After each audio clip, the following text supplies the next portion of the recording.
கிறிஸ்துவுக்குள் மிகவும் அன்பான தேவ ஜனமே, ஆண்டவராகிய இயேசு கிறிஸ்துவின் இன்பைனிய நாமத்தில் இயேசுவே என்னோடு பேசுமேங்கிற இந்த தின தியான நிகழ்ச்சிக்கு உங்கள் ஒவ்வொருவரையும் வாழ்த்தி வரவேற்பதில் என் ஆண்டவருக்குள் நான் மிகவும் சந்தோஷமாய் இருக்கிறேன். உங்கள் வீடுகளிலே சந்தோஷமாய் இருந்து ஆண்டவருடைய வசனத்தை கவனியுங்கள்.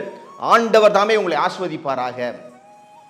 ஓசியாவின் புஸ்தகம் 12வது அதிகாரம் 6வது வசனம். இப்போதும் நீ உன் தேவனிடத்தில் திரும்பு, தயவையும் நியாயத்தையும் கை கொண்டு இடைவிடாமல் உன் தேவனை நம்பிக்கொண்டிரு.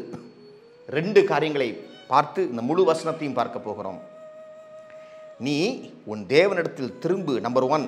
2வது, எந்த இடைவெளியும் விடாம, எந்த கேப்பும் விடாம உன் ஆண்டவரை நீ நம்பிக்கொண்டிரு. 2 காரியங்களை நாம் பார்க்க போகிறோம். லூக்கா 15:18 முதல் 20 வாசித்தால் தெரியும். நான் வாசிக்கிறேன்.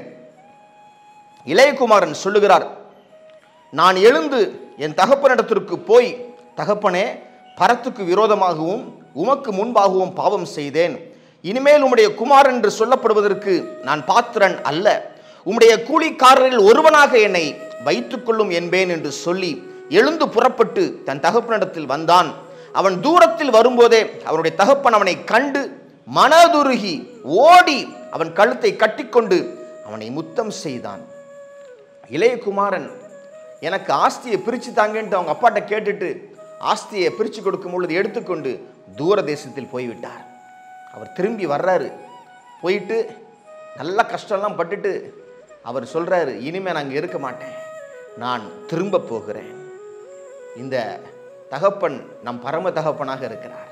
இந்த இளைய குமாரன் யாருன்னா அவரை விட்டு பின்வாங்கின ஜனம். ஹல்லேலூயா.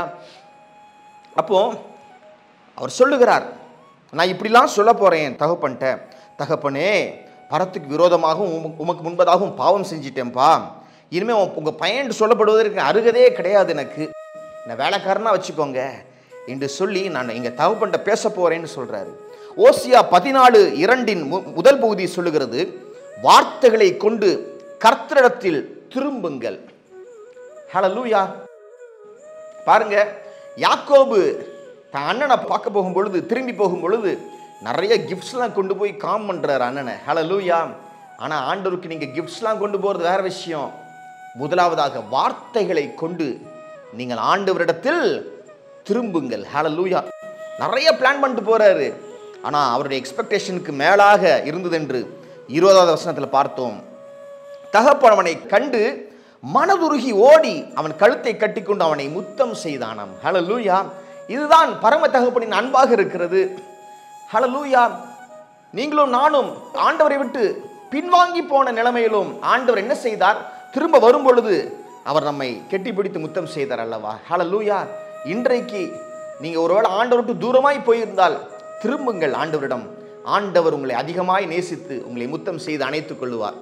நீங்கள் நினைப்பதற்கும் மேலாக அவர் உங்கள் பட்சமாய் காணப்படுவார். பாருங்கள், மத்தேயு 14:29-30 வாசிக்கிறேன். அதற்கு அவர் வா என்றார். அப்பொழுது பேதுரு படவை விட்டு இறங்கி இயேசுவினிடத்தில் போக ஜலத்தின் மேல் நடந்தான். காற்று பலமாய் இருக்கிறதை கண்டு பயந்து அமிழ்ந்து போகையில், ஆண்டவரே, என்னை இரட்சியும் என்று கூப்பிட்டான். ஆண்டவருடைய வார்த்தை முதலாவதாக நம்புகிறார்.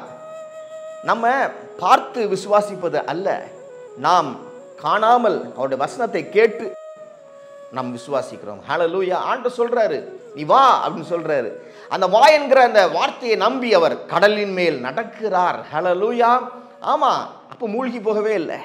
என்றைக்கு அந்த வார்த்தையை விட்டு கண்கள் திரும்பி நடக்கிற காரியங்களை அவர் காண்கிறாரோ அவர் மூழ்க ஆரம்பிக்கிறார். நீங்களும் நானும் ஆண்டோட வார்த்தையை நம்பி நடக்கும் பொழுதெல்லாம் நன்றாய் நடந்தோம். என்னைக்கு கண் போன போக்கில நாம் நடக்கிறோமோ, என்னைக்கு உலகத்தின் காரியங்களுக்கு ஏதுவாக பார்த்து பயந்து நடக்கிறோமோ, அன்றைக்கு மூழ்கி போக ஆரம்பிக்கிறோம். பாருங்கள். ஹல்லேலூயா. அதாவது வசனம் சொல்லுகிறது, நீ இடைவிடாமல் அவரை நம்பிக்கொண்டிரு. 2 வசனங்களை பார்த்திருக்கிறோம். முதலாவதாக தகப்பனிடத்தில் நீ திரும்பு. 2வது இடைவிடாமல்னா இடையில ஒரு இன்டர்வல் விட்டு காற்றை பார்க்காமல், இடையில ஒரு இன்டர்வல் விட்டு நெகட்டிவாக எதிர்மறையாக பேசுறவங்களுடைய பேச்சை கேட்காமல், நீ இடைவிடாமல் ஆண்டவரையே பார்த்து, அவருடைய வார்த்தையை பார்த்து நீ அவரை நம்பி இரு என்று ஆண்டவர் உங்களை பார்த்து சொல்லுகிறார். 2 காரியம், நீ திரும்பு, இடைவிடாமல் ஆண்டவரை நம்பு. நாம் ஜெபிப்போம் வாருங்கள். ஆண்டவரே, கோடான கோடி ஸ்தோத்திரம். நாங்கள் உம்மை விட்டு தூரமாய் போயிருந்தாலும் மறுபடியுமாய் திரும்புகிறோம் ஆண்டவரே.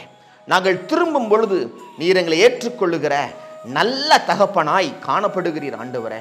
நாங்கள் திரும்புகிறோம், நாங்கள் மனம் திரும்புகிறோம், நாங்கள் ஒப்புக் கொடுக்கிறோம், நாங்கள் உம்மிடத்தில் வருகிறோம் ஆண்டவரே. நீர் எங்களை முத்தம் செய்து ஏற்றுக்கொள்ளும் ஆண்டவரே. அது மாத்திரமல்ல அப்பா, இடைவிடாமல் உம்மை நாங்கள் நம்பி விசுவாசிக்க, இன்டர்வல் கொடுக்காம, கேப் கொடுக்காம உங்களை நாங்கள் உம்முடைய வசனத்தை விசுவாசிக்க எங்களுக்கு அருள் செய்யும் என்று சொல்லி ஜெபிக்கிறோம். தண்ணீரில் மேல் அதனால் நாங்கள் நடக்க எங்களுக்கு அருள் செய்யும் ஆண்டவரே. அற்புதங்கள் அதிசயங்கள் வாழ்வில நடக்கட்டும். இதுவரையிலும் காணாத அற்புதங்களையும் அதிசயங்களையும் எங்கள் கண்கள் பார்க்கட்டும் ஆண்டவரே. உம்மிடத்தில் திரும்புகிறோம், இடைவிடாமல் உம்மை நம்புகிறோம். நன்றி ஆண்டவரே. நன்றி செலுத்தி இந்த ஜெபத்தை எங்கள் நண்பர் இயேசு கிறிஸ்துவின் நல்ல நாமத்தில் எடுக்கிறோம் எங்கள் வல்ல பிதாவே. ஆமேன், ஆமேன்.